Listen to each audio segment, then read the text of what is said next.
What's going on, guys? Today I'm going to be talking about using your VA home loan to purchase a commercial slash residential property, also known as a mixed use property. So we're always talking about what you can use your VA home loan to purchase with when using that amazing VA home loan. And primarily we talk about condos, multifamilies. You could do construction loans with it, renovation loans, farm resident loans.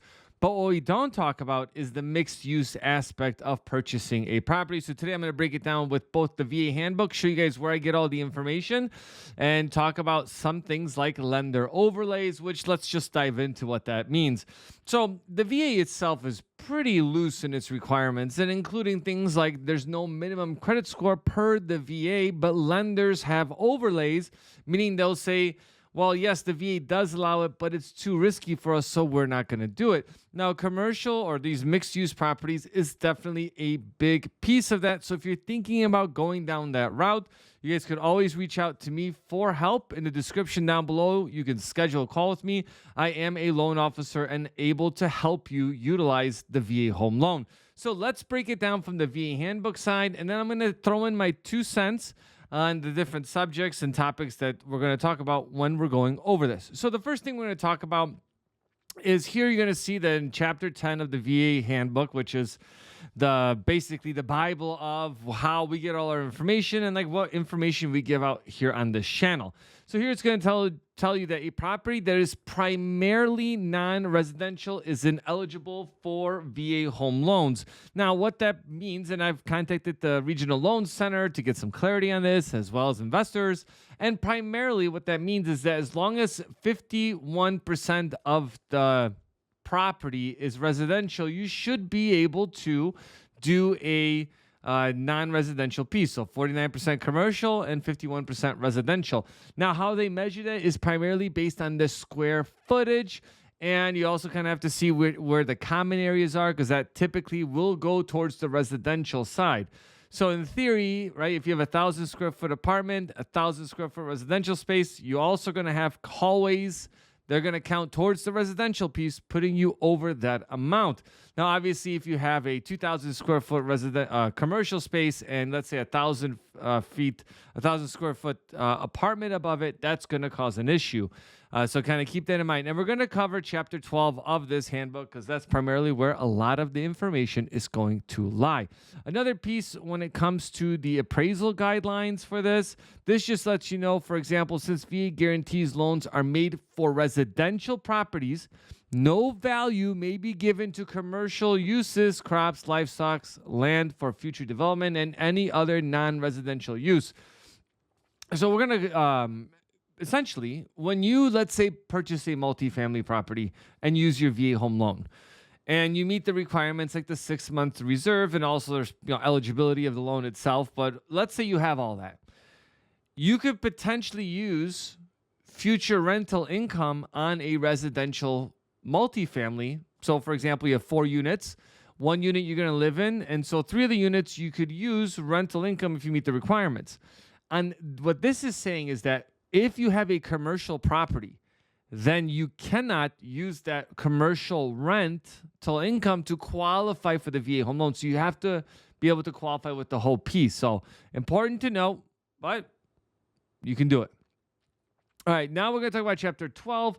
And so that's the minimum property requirements. And I'm just kind of looking over at the screen. So let me show you guys what the minimum property requirements are. So when people think about the restrictions of a VA home loan appraisal, let's say, this is where all of this lies, right? What's the minimum property requirements? Any space requirements, access, encroachments, which for encroachments, they did do a update to that section, so you don't need to have any type of special agreements anymore. They've left that up to the states, so keep that in mind. It talks about zoning, utilities, what the minimum requirements are, mechanical systems, heating. Don't need air conditioning, surprisingly. But this kind of outlines all the things that you need to know about when it comes to the appraisal. Now, this is great for you as a veteran to know. I would also share this with your realtor or whoever you're working with that's helping you through that process, because it's great to identify different issues that can come up, prior to making an offer on a property. And I'll tell you that experienced agents will call ahead of time and say, hey, David, we did a walkthrough of the property. This is the things that we found. Where are we at to be able to make this work or not? And a lot of times, if it's a safety issue, you can't do what's called an escrow holdback. And I have a whole video on that talking about, and I'm not an attorney, by the way, but talking about how you can actually take some of the issues the VA may have with its minimum property requirements and be able to fund that project yourself and then do those repairs after you close, which does save a lot of deals. But again, that is a big, big lender overlay. Huge misconception that it has to be weather related. That is other government products like FHA loans, VA loans. There's a VA circular that's out that you can actually, they straight up say that the veteran can do it themselves, but they do encourage you to negotiate for sellers to fix it. That's why you can purchase properties as is and use that VA home loan. All right, so let's go into the residential piece of this. All right, so this basically is what I'm going to read it verbatim, especially if the screen is small for you guys.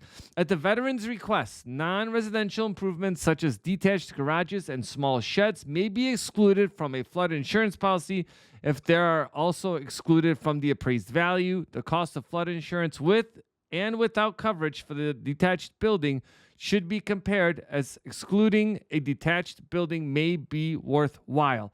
Now, what that basically in a nutshell is saying, I got to speak English here, is that two things. This applies to flood areas and non-flood areas. And that does kind of talk about a little bit later, but let's cover it now.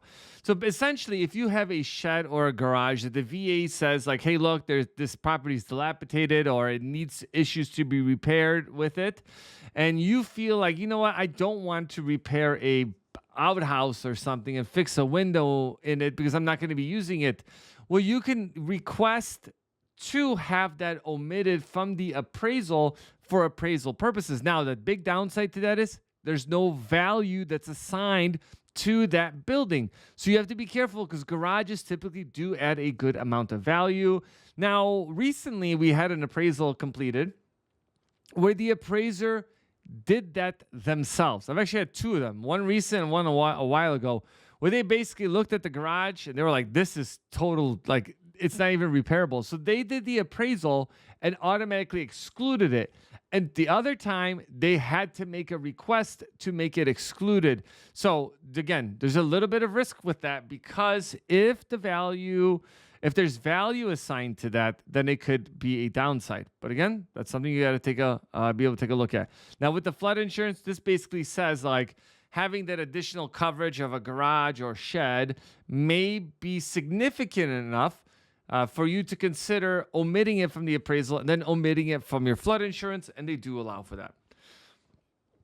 Now we're going to talk about the big eligibility concern that people have with this. So a property that has been, so this area section for everyone that's listening, not watching, it's Chapter 12, Minimum Property Requirements, Section 11, Non-Residential Use. So this is eligibility considerations. A property that has both a residential and business use may be eligible for VA Home Loan Guarantee. The property is primarily for residential use, so we talked about that. The non-residential use does not impair the residential character of the property. To be honest with you, I've asked for clarity from the VA. I've talked to investors, and they cannot give me a definitive answer on what that means. So I'm assuming that it's just a placeholder to say, like, look, I would assume, okay, this is my assumption, my personal opinion on this, is that the property, if it's more than 50% commercial space, would definitely make it more of a commercial character than being a residential property.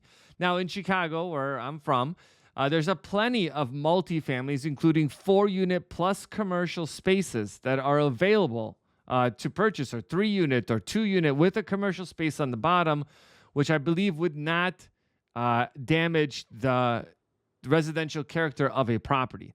Next thing is the property contains no more than one business unit, and so this is together, the property is legally permitted and conforms to current zoning or is a legal non-conforming use that is accepted by the local authority. So that is a pretty big one.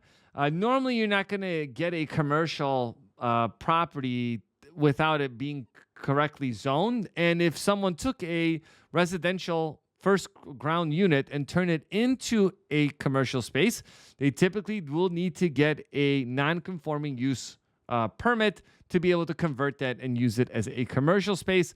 Now, no, we run across recently a kind of a weird situation where a veteran wanted to assume another veteran's VA home loan.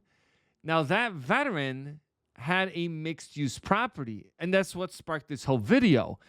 And what they did in their circumstance is they bought a 4-unit property, then they had it rezoned and converted the first floor unit to be a commercial space. So in that case, actually, you as a veteran can assume that property as is with none of this criteria really being required, because you're assuming an existing VA home loan and appraisal is not required. So that is kind of like a weird one-off, but I'm assuming that after this video, there's going to be a lot more veterans aware of what you can do with that beautiful VA home loan. So you might see an increase in activity in that piece. But just know what you're taking on when you're doing this. All right, and that's pretty much the section on non-conforming use. Hopefully, you guys got some good videos, good information out of the video. Drop in a comment. Let me know if you have any questions about commercial use. Let me know if you even knew that you can do this. So make sure you guys hit the like, subscribe button, share it with the veteran community, and I'll catch you guys on the next video.